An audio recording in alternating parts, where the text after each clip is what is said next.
So are you still in quarantine? Me? Yeah.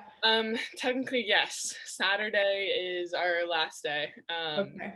But yeah, we just had to all get another test just to, I don't know, get tested again and see if there's any more positive cases. But yeah, it's been fine. Just keeping it chill and doing as much yoga as I can handle.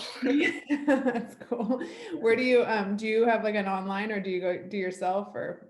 I usually watch Sarah Beth yoga. She just Oh, yeah. um, yeah, I love her videos. They're really good. So Good I deal. usually follow those, do it in my little spot in my room, and yeah, it's nice. Good deal. So after last time my brain started going, and I obviously I talk with, I'm just noticing with the age of my two older kids, there's like a I've built relationships with a lot of these kids, and I love seeing them go off to college and then they're calling me. I did another interview with a girl that I'm close with, because she was talking about the power of words and with my blog. So I love that, that's kind of how you found me. And then another conversation I had, and it's so exciting in the world right now to see your generation like thinking big thoughts and getting connected to the deeper layers of life, like younger than I got to, because that's like when I really sit and think about what my passion is. It's connecting these generations with great thought and action that can kind of elevate the conversation, because obviously my TV is almost never on because it bums me out what's being the life that's worth living seems like it's being lived, obviously like out loud, but then all like in podcasts and growth mindset. And I don't know how we translate that to the bigger conversation. Yeah, But it you does guys seem like are. it's growing though. Like all these topics are a lot more prevalent. I don't know if that's just because we're involved in them and like having conversations, but it seems like it's a little bit more popular.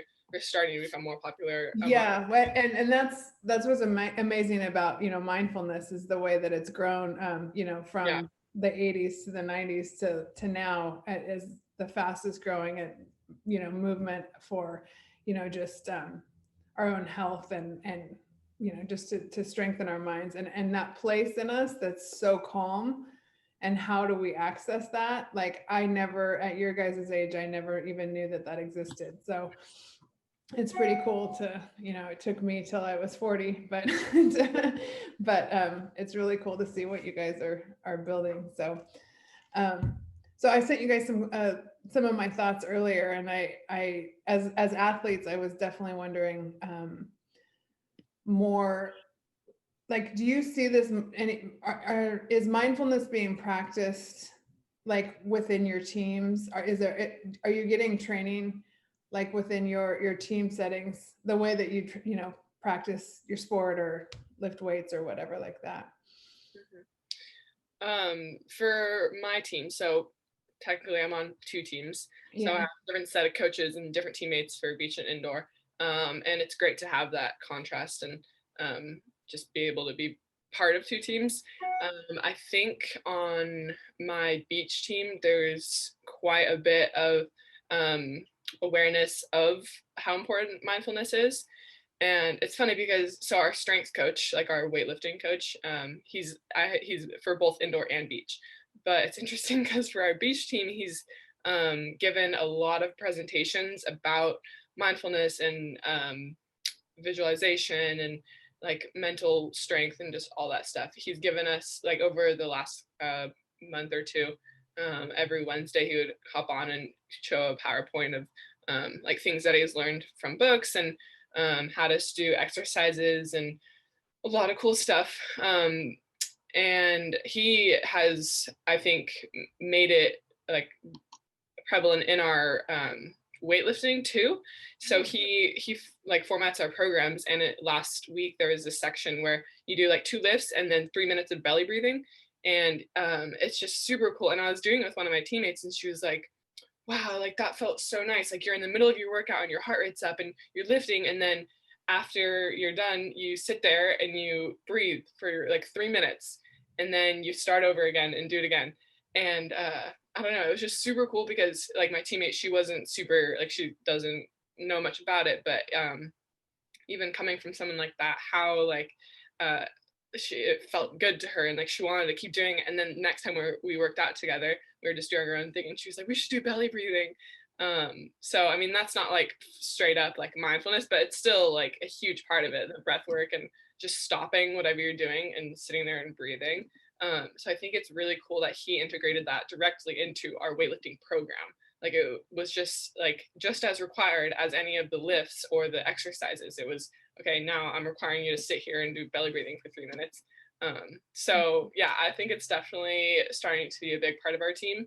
And we are forming like vision statements for the upcoming season. And our coach has made it really clear and has described to us like his description of mindfulness and how to apply it to our game and stuff. And it seemed clear that everyone on the team was super passionate about it and like wanted it as a part of our mission statement for the upcoming year. So it's cool to know that. Yeah, that's really cool. So you're doing vision statements like for your season or more for your. So we have like a mission and a vision statement. So Mhm. the vision would be long term, yeah, Yeah. like how, like what type of people are we going to be by the time we leave the program. And then mission is more like, okay, the roadmap to how we're going to reach our goals. Right.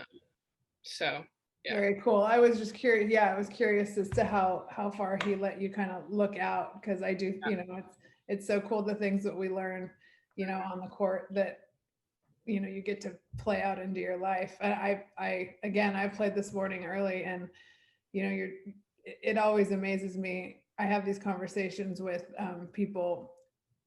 As fun as the sport is, it's at my age, it's the conversation and the insight that you get after you play, from people that have had various careers. I mean, from high level FIVB to just like playing for fun. And Yeah. but it's crazy because we all have so much of the same struggles, whether it's a day that we're struggling with confidence or what or things that go on for us. It's things that go on with our kids, but there's so much commonality. And then when you get out there and use your body and then you get to chat afterwards, it's like, oh, okay, like everything is calmer, everything. But when you get into teaching that the belly breathing and the breath work and the mindfulness and work that in, it's just amazing to see how that calm sets in, and then your game improves and your life improves. And Yeah, then it's definitely. really, really cool. Yeah. So Parker, what have you been up to? Well, you made me think. I've been moving in, by the way, just settling into the new place, which is really nice. I'm super excited to be living with my training partner this year. But you made me think about, like, after you get done playing, you said, and you're talking with everyone, and that's where some of the insights happen. I feel like with track and field, it's been fun for me as a mindfulness student, because track is, they call it an individual sport, even though we have teams. But if you're thinking about pole vault or high jump, any of the field events really, and the longer running events as well, you have that time during the race. But for me in the field events, before and after, I have my routines, which are a little bit connected to mindfulness, just in terms of finding those cues and being aware of the simple little cues that I want to hold. But then afterwards, like you were saying, is when, for me, I have that space of reflection, or really just mindful awareness and opening. And my coach has always told me, like, I'm an athlete. He's like, I don't worry about you. You can go train in high jump because you just feel it. You just, you're good at coaching yourself because you just have that feel. And that, to me, that's mindfulness, because I perform and I don't let any reactions really overtake my experience. It's more about just like feeling into the performance and feeling into things, and then that mindful awareness helps me to grow. But we don't really have a formal practice. We have resources, like our social worker that works in our athletic department. Mindfulness is her jam, she says. So we have different resources, but it just kind of depends on the team. There's different teams that are doing it, like the rowing team. and the golf team are, I'd say, the two biggest ones. But track, and I'm not sure about all like the other teams. I don't know exactly what they're doing internally, but I know that we don't really have formal practice or anything like belly breathing and weightlifting. But I'm working as an intern for the UW Resilience Lab, and designing a presentation called The Neurobiology of Fulfillment and Flow. And I'm talking with our athletic director for student development tomorrow or Friday. And I think I'm going to be able to present that. And that's largely about mindfulness, because fulfillment and flow is, if we're going to grow in that area and learn about those things, it's all about being connected to mindful awareness. But then you also said how deep or how far is your weightlifting coach letting you see, Katie? And it's like, that's another thing about mindfulness that I always kind of get, like, there's tension there, because there's all this surface level, like popular stuff with mindfulness, but then there is like such a depth that if we can really break it down and work with athletes and not worry about stigma and maybe like everyone have open mind and like not be so cautious as to like cross borders or barriers or, you know, go into the spiritual talk. Like there's such a depth to mindfulness that doesn't really get taught generally in like higher education and stuff. Well, I think he was like leaving it up to us, because what I took away, and it's cool to watch. So like we're on Zoom, he's giving us these presentations, and there's been a couple times where I scroll through the screen to see like what my teammates are doing while he's presenting, and you can see it in their faces. They're all so interested, and everyone's being impacted by what he has to say. But I think some people take it and do more with it than others. So like after he's done, I'll text him and I'll say, hey, that was a great presentation. Like I've learned a lot about this and this aspect. Like, have you read this book? And he's like, yeah, I've read this book. Have you read this book? And then we just have a conversation about it and build our relationship and dive deeper into some of the topics that he covered, and but still find that depth. And sometimes, like Parker said, the crossing the boundary of just like the superficial popular stuff. And then I think some teammates kind of do that as well. And I feel like I've established my role on both teams as like, hey, come to me if you have questions about any of it. Like I'm super passionate about it. I think meditation and mindfulness and yoga and everything is super important for sports. And I want to share that with you guys.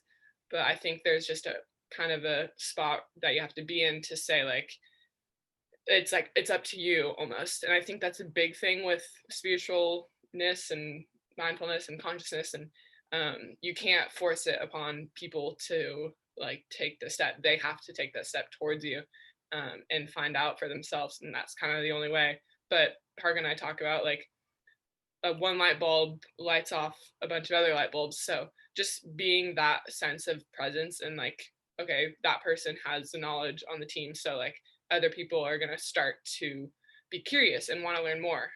So I think that's kind of the point that both of my teams are at. There's like some interest and people are showing that. And then slowly over time, I'm just hoping that it's going to be a big part of our teams over the next couple of years. Yeah. And there's like two things that are coming to mind listening to you guys talk.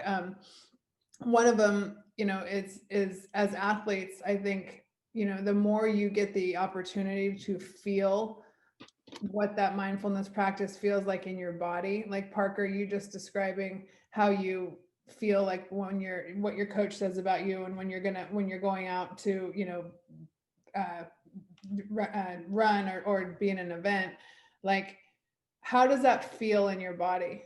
Like when you know you're in the zone, like before you're like, what does that feel like physically? Oh, I have a good example for that, because that's been the struggle for me since when I was a younger athlete, like at around age 12 until now. There's been this cycle of in 8th grade, and my dad always talks about this. I was a stud in 8th grade, and I was top in the nation and in high jump and long jump, and we won Oregon State. And then because I had such success and was such a motivated athlete, I really started to become a student. And that was interpreted a lot of times by some of my coaches as like, get out of your head, like just get fired up and go. And I'm like, I'm doing my thing, you know? So then I had this like pushback, and throughout high school and into college, I continued to like work through this path of how much do I apply these thought-based processes and routines, and how much do I just go, how can I do that? How do I do that?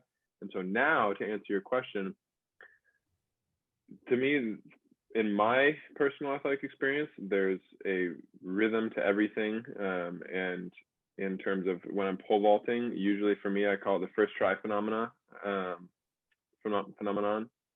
where I warm up. I have my warm up routine, so that's easy to just kind of get in the zone there. You just know what you're doing, you do it. And then as I pick up my pole and do my warm up drills, then that first like takeoff, that first full jump, I'm just kind of still in the zone for my warm up and just on that nice steady pace. And then boom, I hammer. And usually that first jump is like really nice.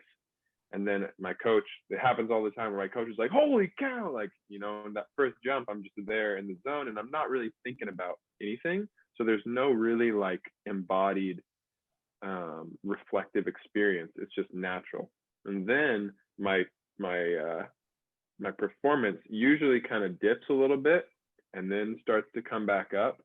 And the last time I pole vaulted, I experienced something which gave me a lot of motivation and excitement, which was I had that same thing happen where it's kind of like this. And so through here, the dip is where I'm working on things. So after my third jump, I start to identify things that I want to work on.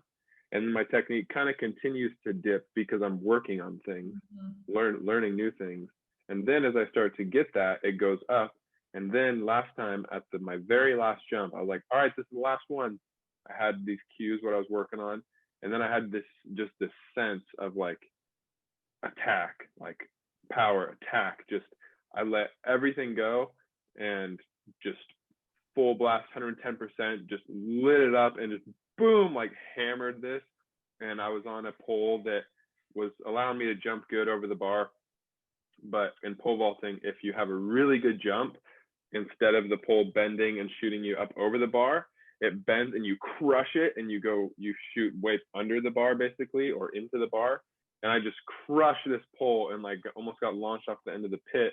And that was a totally different feeling, that feeling of like no anticipation, no anxiety, just 100% confidence and pedal to the metal. And usually in those times, and this is what my coach says, if we can let ourselves get into that like controlled yet 100% effort, just fired up, boom, spiking the ball just with aggression. The technique the technique was discovered or is applied in those moments of full effort body, like fully exerting ourselves. So in hurdles and throws and pole vault, if I'm not really going all out, then I'm not finding the true nature of the technique, because the technique is meant for my body to release into an explosion, and then the technique happens. So that's like something that has been really cool to see and understand. Yeah. And you could equate that like in other sports. It's like that moment of hesitation, whether it's like, you know, volleyball, or like if you're off the block and swimming, like it's that moment of hesitation where all of a sudden, like, and obviously at the level you guys are competing at, I mean, you know, the tiniest thing makes the biggest difference, right? So that's the word I missed, hesitation. Yeah, Forgot no, to mention that. yeah, no, it's I know that moment. And even like in recreational play today, I'll be like, don't hesitate, like just believe and go, right? But I guess a follow-up I'm having to what you're saying is, what, like if you were going to give another athlete some advice, you know, that moment when you describe that dip, when you know you're like, before you get something, like it's going to get worse before it gets better, like what would be your best words of advice to kind of have someone stick with it? To keep it simple, I think, and to understand that that's the process of learning. What you're feeling in those moments of dipping is the learning curve. And so for me, it's been 4 years of not making a ton of improvements, like in pole vault. I've made improvements in the decathlon, but in those moments of feeling down or going down in performance, that is where the learning takes place. And I know that's kind of cliche, but we have to give ourselves room and understand that when things, and this comes from Dr. Andrew Huberman, he says this, that feeling of frustration or like, I need to get this, come on, what's happening? That is the signal that is the physiological signal, the emotional signal that something important is happening, like that we're learning, that there's a call to learn something. Yeah. And so as we dip down, just to be able to keep things simple and kind of hold that insight and then really simplify things. So in pole vault, a lot of times we run through onto the pit, we don't jump because we're scared. And so to be able to keep things simple and to just chip away, not to get all frustrated when you dip. Because if you get frustrated, that's where things get compounded. Right. You don't want to compound the stress in the moment. You want to compound the little achievements that you're making. And over time, each day, as you become better and better at handling that stress, then hopefully you peak later on in the season and now you're equipped to handle that stress in the moment. Yeah. One thing that made me think about was sometimes I struggle with, so like at the level we're at a D1 sport, a lot of times the practices are, at least for volleyball and what I found like with indoor, it's similar drills every day. It's a routine. So you have this warm up, then you do this warm up, then you do this drill and this drill. And I think sometimes there becomes a lack of that learning process because of people, and it probably depends on like the type of environment that your team creates, but like people going through the motions of, okay, like I do this drill every day at practice, and even warm-ups, like not like dynamic arms, but like warm-up drills where you're just doing passing back and forth. Like I think there needs to be a sense of that like learning process in simple drills like that, because for me, like when I come out of that state, it's when I'm just going through the motions of, okay, here's our everyday drill. Let me just like pass back and forth 10 times and then move on. Mm-hmm. Like I think as athletes, we need to like keep that state as a constant throughout practice, because it's not necessarily a negative thing. Yeah, you might be frustrated because you're trying to learn, but I think that's ends up being the most positive thing about practice specifically, is that you come away with all that new knowledge and like new learning skills. So I think like for me at least, I want to try to keep that in mind, like every single day at practice. Okay, like what am I going to learn today? How am I going to like figure out these new skills that I'm working through, even in the drills that we do every single day? Because I think that's a like common thing at this level. And it's yeah, definitely. And what it makes me think of like kind of, you know, how you keep that like the emotional health of how you show up to practice, right? I mean, things get pretty intense, like you got a lot going on. Where I am in my life, I don't think when I was younger, there was definitely a lot of going through the motions, and you're used to, you know, you just, okay, this is what I've been told to do. I'm here, I'll do it. But you're not like looking for those growth moments. And when I look back on it, I'm like, man, this is the stuff I wish I would have known. And that's why I get so excited listening to you guys, because you're so much more present with your growth and knowing like the opportunity that's right there in front of you, you know. And it's obviously it's what you put into it.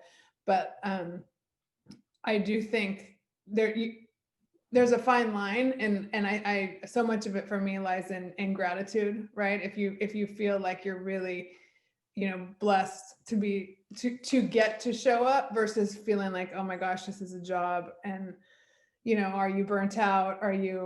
So like, what are some things you guys practice just to make sure that you're showing up like filled up, you know, rather than dragging in and tired and that kind of thing?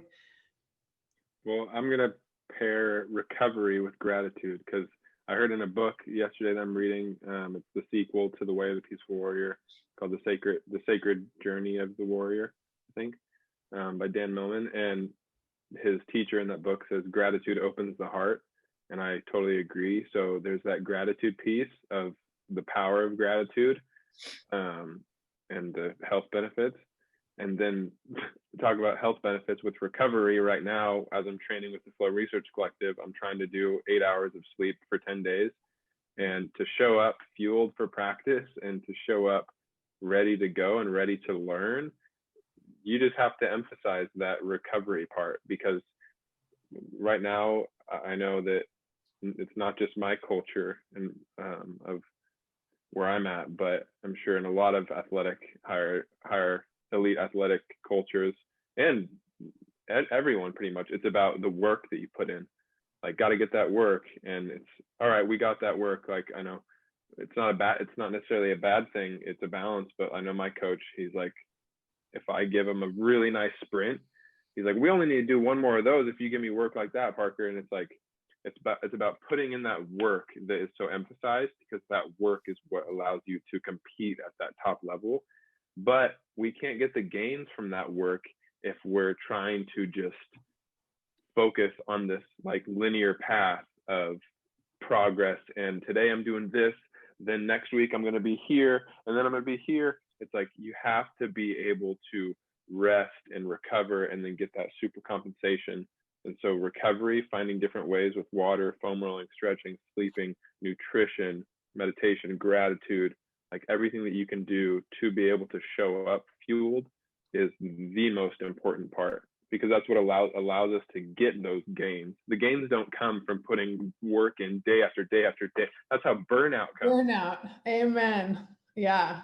I for you to have that, and you know, you guys at your age to know that, because there is a, you know, a thought, you guys are so young and healthy that, you know, you can get a lot out of your bodies, but to know already that recovery is important, because that was not, it's such a new, you know, last, you know, 5 to 10 years as it comes on, because it was always the kid that, you know, worked the hardest. And the more I've learned about myself, like that place in you that is super calm, that's for me like where I perform at my best.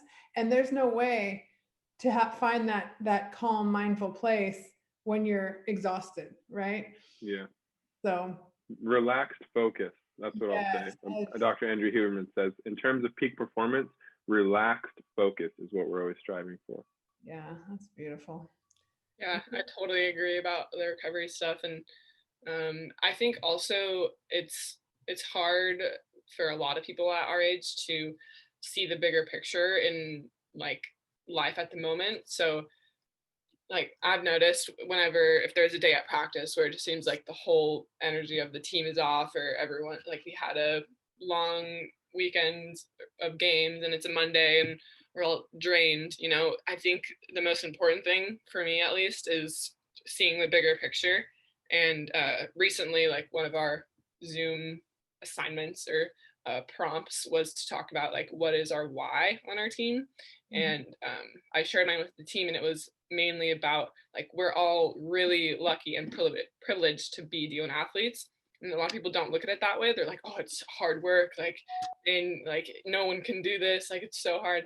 But like we're lucky. We have so many more opportunities and relationships and connections, and it's, to me, like I'm just grateful for the experience. And I think like what you said, the gratitude leads to this mindset of like every day of practice. Like what I found last year when we were practicing was coming into that day with the mindset of like, oh my gosh, I'm so lucky to be here with these amazing coaches and other players at this level, and like learning the stuff that I am.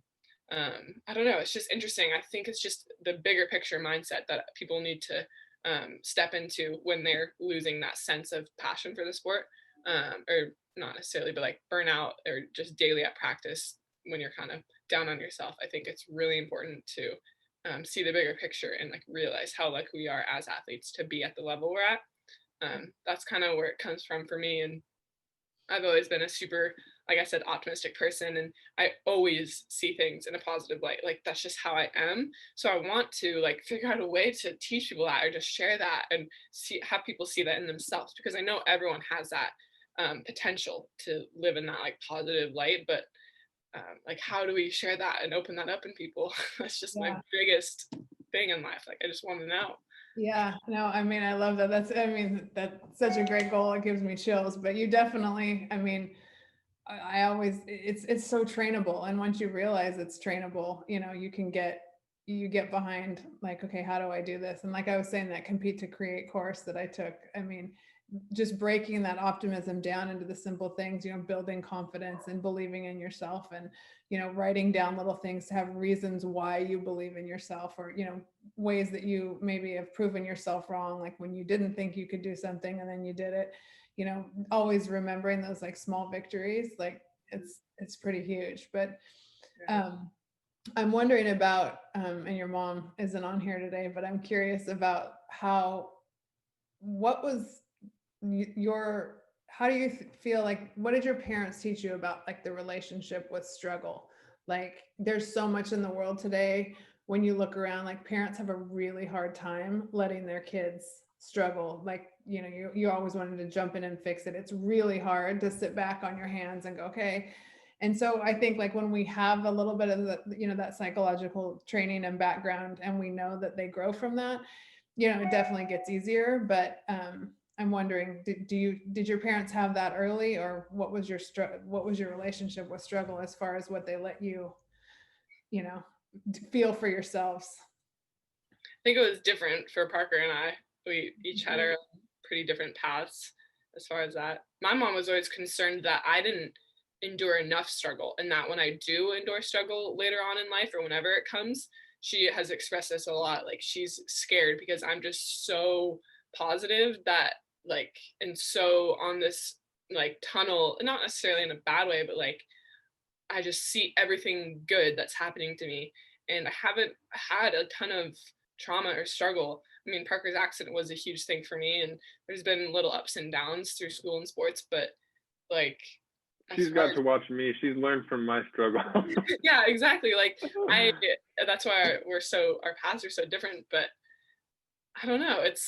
I want to hear what you were gonna say, Parker. Like they're different, but they're the same, because I mean, I just remember growing up, sports always played a big role in resilience and leadership and just peers. I was always a leader naturally, and my peers accept me as that. So there were times that were conflicting with me being selfish, and then my friends kind of pushing back, and then me having to learn from that struggle of what it really means to be a leader and grow there, as well as coaches' feedback.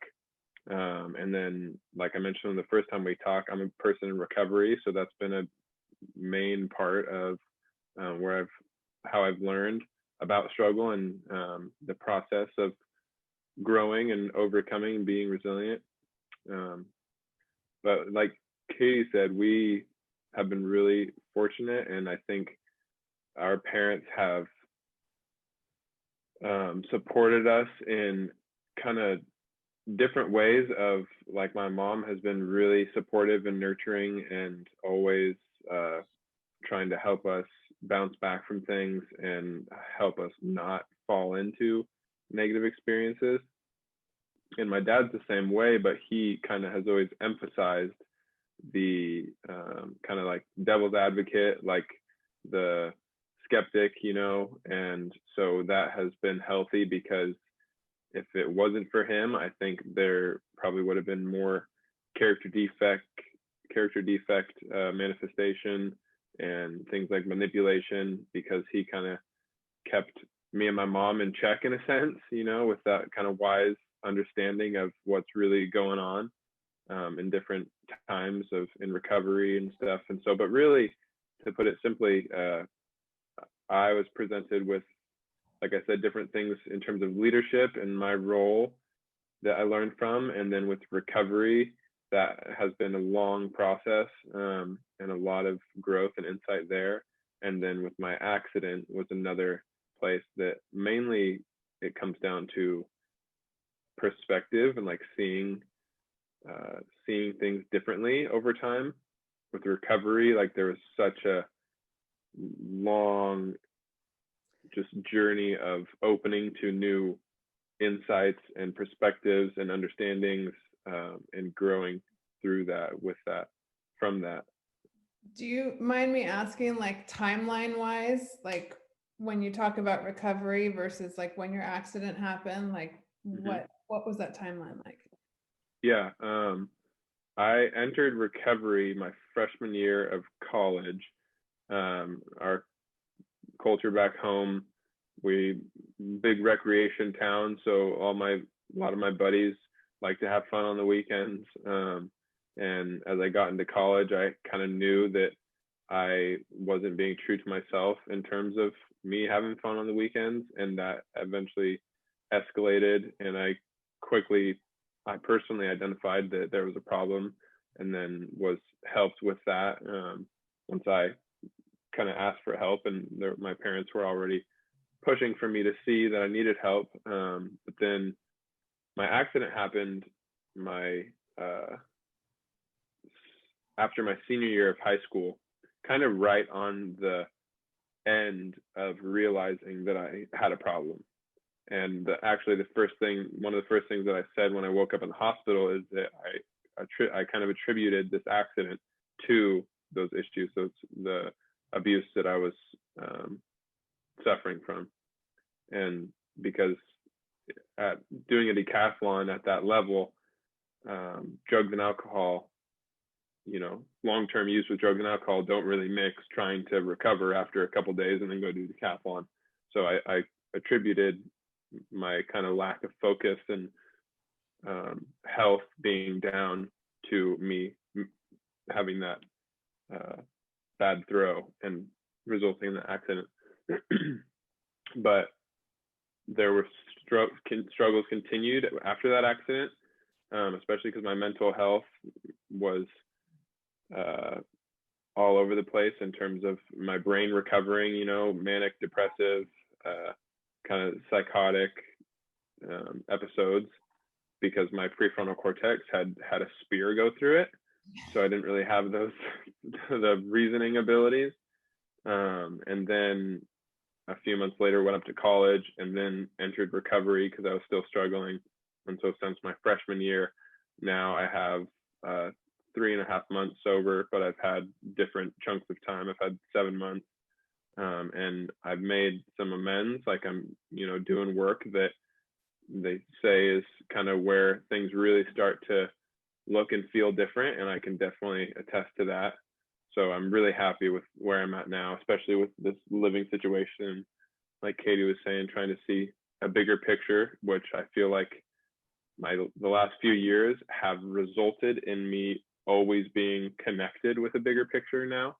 From the moment I wake up, my routines are of mindfulness nature. And so that bigger picture is always there for me now. That's amazing. I mean, that is a lot of pain in a short period of time to have to process it at your age. It's incredible to hear you talk, because adults have gone through that. I mean, not your story is just, there is a lot of trauma in there, and to see you just process it, and it's really inspiring. So do you guys, either one of you, on the topic of being on this journey and feeling like that lonely place that we get to when you're really on that self discovery and you're really kind of in your zone and pushing your own potential, like that lonely place that you go to because sometimes it feels like people don't understand you? I know I've been there. Do you feel that, and how do you deal with it? I think last year I felt it a little bit more than I do now, just because I was in the middle of kind of on finding that path and finding that distinction. I had just left high school in my hometown and made a realization that those friends were pretty like just superficial hometown, small town. So I kind of had to be friends with them type situation. I didn't have some major like heartfelt connections. And then I was on the brink of finding those connections in college, but still, it was still challenging because I was a big believer in like sobriety, and I wanted to just keep with that path. And it was hard when, freshman in college, like everyone is out partying on the weekends. And right when we got thrown into season, I was so focused on, okay, like this is my first season of volleyball. These games are all super important. And I just had this mindset, and it was hard to find other people, surprisingly, that had the same exact mental state that I was in. And I think it was kind of an expectation that I had going into a D1 sport. It was like, oh, everyone's going to be like this. So I think I was struggling to find that. And then, as cheesy as it sounds, I found Mason. And we really connected on that. He was on the same path that I was: sobriety, schoolwork, like the importance of recovery and every little habits and sleep. And I had looked at his past and been like, wow, he built up all these habits the same way that I did through high school. Our mindsets were so similar. Our long-term goals were so similar. So I think once I found that connection, and we started off as just best friends, which I think is the cool part. So like I found that in him and realized, okay, there are other people like this. Yeah. And it was really nice to be able to just like let that out and hear it from him as well. And then now that we are in a relationship, like it is really nice to have someone else that's on the same path as you, has the same mindset. And I think I don't really fall back into that lonely state anymore. There are times where I enjoy it and I enjoy being alone and on my own separate path. I want to keep that distinction of like, all right, like we may have similar goals, but I'm still like working towards myself and you're working towards yourself. But we share the similarities when we want to, and it's really nice. But yeah. Yeah, no, I mean, you're describing like the makings of the best relationship. So that's another really cool thing to hear at your age, because that's just self-awareness at its best right there. It's beautiful. But Parker, how about you? I'm just alone here in my apartment by myself. Your training partner there, right?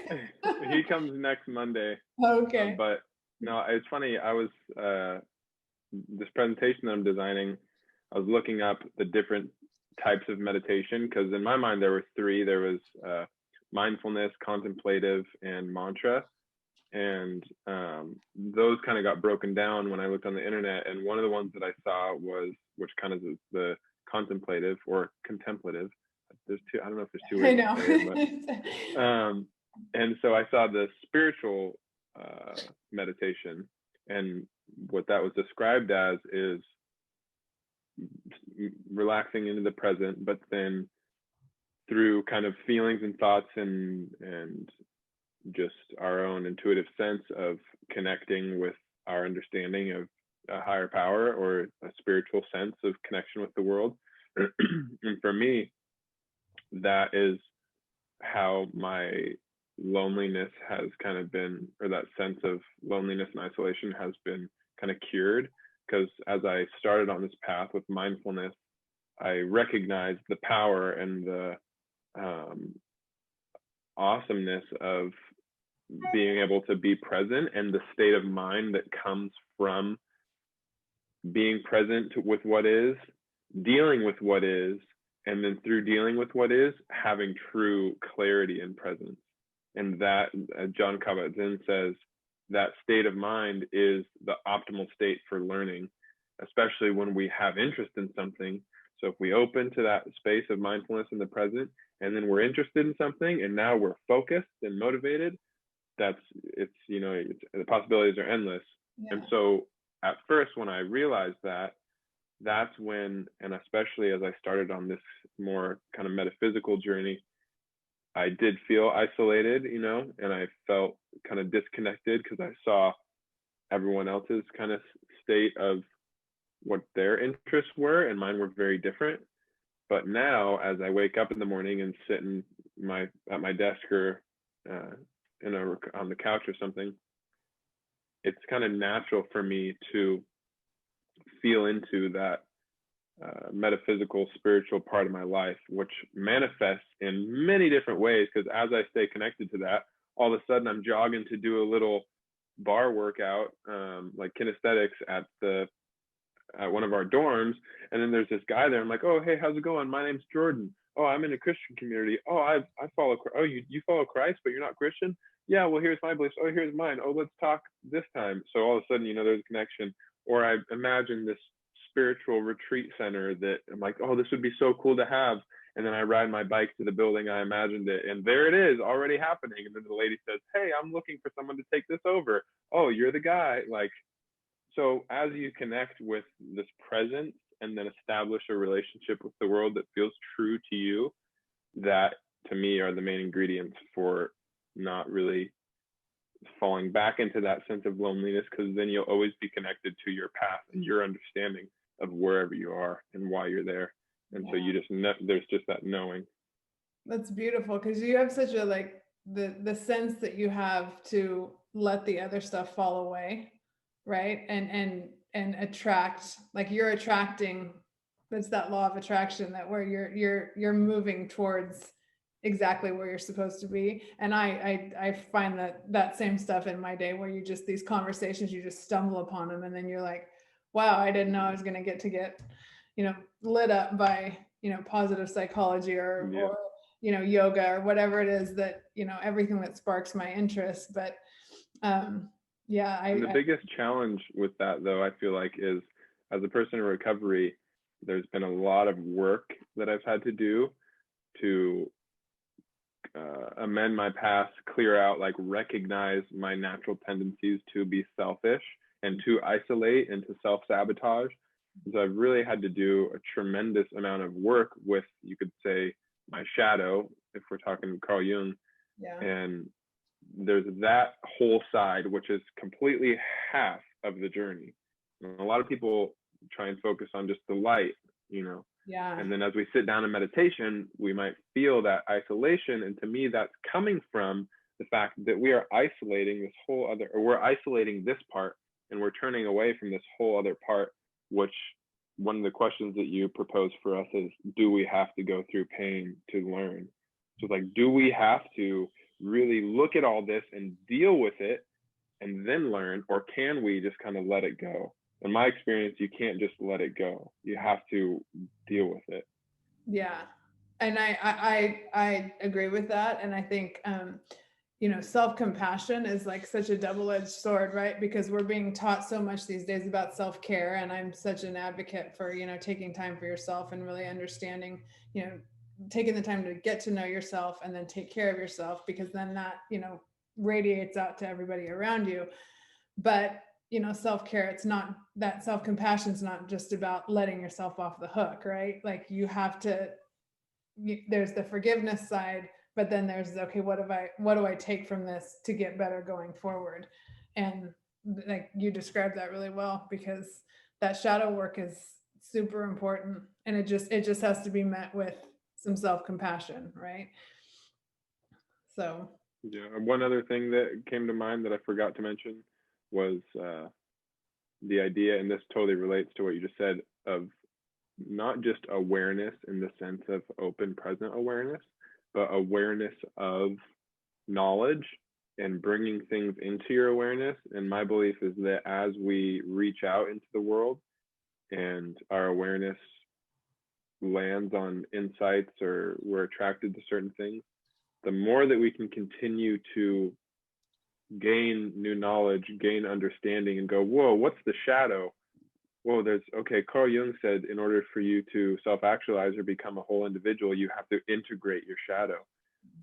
In the beginning, we don't necessarily have to all of a sudden barge into all that work, but through the long-term or short-term explosive moments of gaining greater and greater awareness, our brain is set up to figure things out and to piece things together, and then come to us with new information and say, here's what we figured out. So if we just stay open-minded to all these things that the world has to offer, that awareness will blossom over time. Yeah. And we will grow naturally. Yeah, it's being, to me, that's that being comfortable in that middle place, right? I call it the middle place. It's like, sometimes you, like Katie, you were saying, you have to like make a decision with your sport. Like it's trusting, even in not knowing, it's trusting, it's that adaptability and knowing that we can sit without knowing all of the answers, but know that we'll be okay. Mm-hmm. And that middle place of having, it's like, to me, that's where, when I figured out that's where my confidence came from, that was like a huge light bulb for me. Because I always have looked around and I used to compare myself to, oh, well, they've done this and she knows that. And it's not what you know and where you've been, it's knowing that you're strong enough to adapt to whatever's coming. And that's where, like, all of a sudden I go, oh, there's confidence. But it's, you know, that actually, so I was thinking about this topic came to mind this morning, and the question I was going to ask you was like the difference between, so in a big moment in life, for example, me like having to make a decision this spring of what sport I'm going to play, there's a fine line between like trusting the universe or God or knowing that you're on the right path and just kind of letting things happen to you in a way that's like, okay, I'm just gonna like feel into this moment and then like hope that I get guided in the right direction. But also the other side of it of I have the ability to choose my path and make these decisions, and I can work hard enough to get what I want, and like kind of taking things on yourself or letting things happen. Like what have you noticed in your life is the bigger like decision maker, or like what, I don't know, it's just like I had never really thought about that dilemma of like, okay, there's a really big difference between like each type of mindset, you know. oh, I think that's the absolute game changer, right? That's that locus of control argument of like, where, you know, do we create our path, or, you know, there, to me, there's always a little bit like when Luke's program got canceled, I there's that moment of like, wait, how do I push forward and create a path, or that how does he push forward and create a path?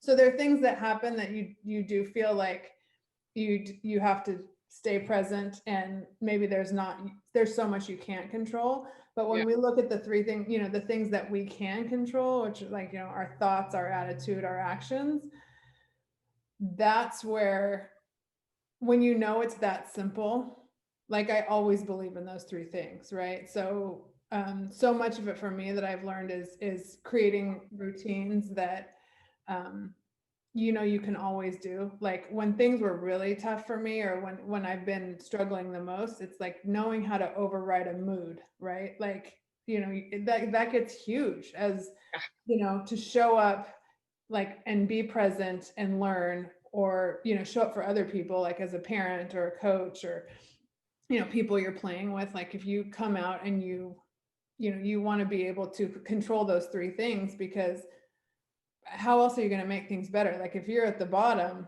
you know, like as an optimist, you always believe that you know, better is coming. So even if you're at the bottom, like on my worst day, people used to say to me like, didn't you ever just want to stay in bed? And I was like, that's never occurred to me ever in my life. Because I was like, if I stay here, that means I'm going to stay here. And you know, I'm not interested in that. So, you know, to me, it's that boiling it down to the simple things when things get really stressful. Like one of my favorite quotes that's kind of came from my own writing, but it's like learning to master the simple in the midst of the very complex. Like I always just boil it down to the simple things. And that, you know, if you know how to show up and be present and put your best work in and override a bad mood, or, you know, look to, and knowing you have those handful of people that, you know, you can say, I don't know if you guys know much about, do you know Brene Brown? Oh yeah. Yeah, I mean, book sitting right there. game changer, right? Yeah. So, you know, how she says like the people that she was talking more about, like when you're worried about what other people think, but like your go-tos, like you should be able to, you take that little square piece of paper with the names that you would write, like one, those are the people you care about what they think, but it's also, those are the people you go to. So it's not about being totally on your own, but, you know, having that support system, and then knowing like you can control those three things. And when stuff gets really crazy, you just boil it back down to that. And if our mom was here, I'm sure she'd be talking about her experience. But what I've heard from her is it takes a lot of effort and practice to be able to, like you said, override a mood. And she vents to us like, oh, I knew I was in a bad mood today, or if one thing went wrong, and then I was frustrated that morning at work, and I saw myself in that mood, but it was really hard to force myself to like get out of it. And that just proves like she's like a lot older than us, and even like at that age it still takes practice and like effort to like no matter how aware you are to actually override the mood or like get out of that state. It's such a like work in progress. And yeah, I don't know, it's interesting to like hear it come from people like you or my mom, and even like leaders like Brene Brown talks about that too. That no matter how advanced you are, like it still takes so much effort to be able to control the things that you can control, like your thoughts and your actions, etc. Right. Yeah. I mean, so you know, I have this idea. I'm actually going to visit Lauren this weekend, and I just am wanting to further this conversation and see if we can, you know, play it out. And I'm, like I said last time, I think I said I'm terrible at editing, and I want to get, I'm getting some help to try to edit these conversations, but we could start putting, you know, if you guys are interested, to start putting them out there and just seeing, like, it's such an important conversation. Like, and I am such a believer in the long game, and my passion is so much built around this generational learning. I feel like we have such a good connection because you guys are so young, but you're on to so much, right? And it's so amazing to see. And then even this week, like my son who's back in Nantucket, my Luke, the volleyball player, he texted me. I was like, Mom, what's that character assessment that you always tell people to take? And so I sent it to him. He had his whole group of housemates back there taking the VIA character assessment. And then he kind of texted back and he's like, so-and-so, we had the same top 5. So we're bonding over that. Like, there's so much out there, you know, and that, like, in this realm of self-awareness and just growth for, and, you know, and I do think it comes naturally to athletes, but I mean, even just your generation, I'm so passionate about just seeing the growth that can happen at you know, and the long-term positive effect that's going to have on the world. So, you know, if you guys are interested in further, you know, just keep this conversation going, like, let's do it. And Absolutely. clipping it out there. Sure. It's like For sure. throwing stuff out there for awareness, for sure. Yeah, I exactly. just want to say one last thing, because it was, I really loved that we touched on boiling things down. And this is like boiling things down that we just boiled down, which was the feet or the core people in your life that you can go to, and then the overriding a mood. To me, that's like what life is all about. I'm reading a book right now on Audible called Man's Search for Meaning, I think, by Viktor Frankl. That's like, oh, it's epic. Oh, you're gonna love it. Yeah, and so it's like he mentioned in the first chapter that in the concentration camps, they were, the only thing that they had was that last aspect of freedom for man, which is our ability to choose our attitude. And so when I think about life, it's like there's that, which it takes work to learn how to be mindful in that way. And then there's also the fact that another one of my favorite books is Surrender Experiment by Michael Singer. That life is, you'll love it. It's the best.